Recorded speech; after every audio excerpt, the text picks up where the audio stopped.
السلام علیکم ورحمۃ اللہ وبرکاتہ۔ عزیز ساتھیو، امید ہے کہ آپ حضرات خیریت سے ہوں گے۔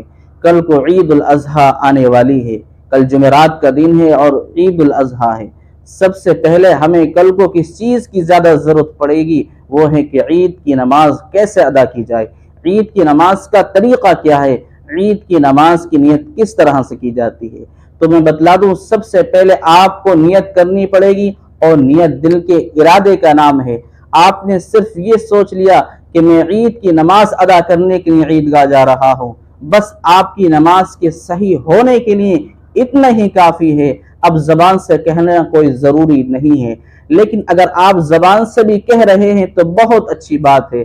زبان سے آپ نیت اس طرح سے کر لیں کہ نیت کی میں نے 2 رکعت نماز واجب عید الاضحیٰ مع 6 زائد تکبیروں کے واسطے اللہ تعالیٰ کے پیچھے اس امام کے رخ میرا کعبہ شریف کی طرف اللہ اکبر۔ آپ یہ کہہ لیں۔ اب امام صاحب بھی یہ کہہ کر کے ہاتھ باندھ لیں گے۔ اب امام صاحب ثنا پڑھیں گے، سبحانک اللہم و بحمدک و تبارک اسمک و تعالی جدک ولا الہ غیرک۔ آپ کو بھی ثنا پڑھنا ہے۔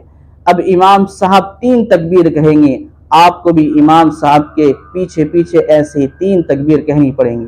سب سے پہلی تکبیر میں ہاتھ کانوں کو اٹھائیں گے، اللہ اکبر کہہ کر کے ہاتھ چھوڑ دیں گے۔ پھر دوسری تکبیر میں ہاتھ کانوں تک اٹھائیں گے، اللہ اکبر کہہ کر کے ہاتھ چھوڑ دیں گے۔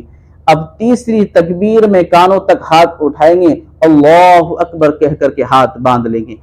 تیسری تکبیر میں ہاتھ کو چھوڑنا نہیں ہے بلکہ صرف باندھ لینا ہے۔ اب امام صاحب قرات کریں گے، سورہ فاتحہ پڑھیں گے اور کوئی سورت ملائیں گے، اسی طرح سے 1 رکعت پوری مکمل کر لیں گے۔ اب دوسری رکعت کے لیے جب امام صاحب کھڑے ہوں گے، آپ کو بھی کھڑا ہونا ہے۔ امام صاحب سورہ فاتحہ پڑھیں گے یا کوئی اور سورت ملائیں گے، اس کے بعد میں اب رکوع میں جانے سے پہلے پھر آپ کو 3 تکبیریں کہنی ہیں۔ امام صاحب بھی کہیں گے، جس طریقے سے امام صاحب کریں گے اسی طرح سے آپ کو کرنا ہے۔ امام صاحب کیا کریں گے، اللہ اکبر کہہ کر کے ہاتھ چھوڑ دیں گے۔ پھر دوسری تکبیر میں ہاتھ کانوں تک اٹھائیں گے، اللہ اکبر کہہ کر کے ہاتھ چھوڑ دیں گے۔ اب تیسری تکبیر میں کانوں تک ہاتھ اٹھائیں گے اور پھر چھوڑ دیں گے، اللہ اکبر۔ اور پھر چوتھی تکبیر میں بغیر کانوں تک ہاتھ اٹھائے ہوئے رکوع میں چلے جائیں گے۔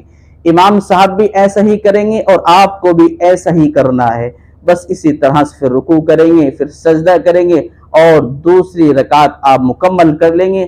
بس یہی آسان طریقہ ہے نیت کا اور نماز پڑھنے کا، اور عید کی نماز کا طریقہ سب سے زیادہ آسان ہے۔ اسی طرح سے آپ نماز کل کو پڑھیں، اپنی نیت بھی کریں اور نماز کو صحیح طرح سے ادا کرنے کی کوشش کریں۔ میں امید کرتا ہوں کہ آپ کے بات سمجھ میں آ چکی ہوگی۔ اس کلپ کو دوسرے لوگوں تک پہنچائیں تاکہ ان لوگوں کو بھی نماز کا، نیت کا اور عید کی نماز پڑھنے کا کیا طریقہ ہے ان کو بھی معلوم ہو جائے۔ اللہ ہم سب کو عمل کی توفیق عطا فرمائے۔ السلام علیکم ورحمۃ اللہ وبرکاتہ۔